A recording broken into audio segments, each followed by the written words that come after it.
আসসালামু আলাইকুম দর্শক, আশা করি সবাই অনেক অনেক ভালো আছেন। আমরা আলহামদুলিল্লাহ ভালো আছি।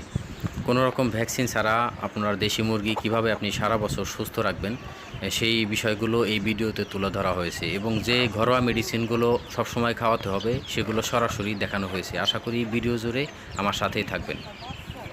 দর্শক, আমাদের দেশে অসংখ্য গৃহিণী আছে যারা এই ঘরোয়াভাবে দেশি মুরগি পালন করেন, কিন্তু তাদের জন্য এই ভ্যাকসিন সংগ্রহ করা এবং এই মুরগিকে ভ্যাকসিন প্রয়োগ করাটা খুব কষ্টকর হয়ে যায়। কারণ আপনারা জানেন যে প্রাপ্তবয়স্ক মুরগিকে ইঞ্জেকশনের মাধ্যমে ভ্যাকসিন দিতে হয়, আর বাচ্চাকে ড্রপের মাধ্যমে রানীক্ষেতের ভ্যাকসিন দিতে হয়। তো মূলত এই ভ্যাকসিনগুলো কোথা থেকে সংগ্রহ করতে হয় এবং কিভাবে দিতে হয়, এই বিষয়গুলো প্রায় 100 ভাগের ভিতরে 99 জন গৃহিণীই জানে না।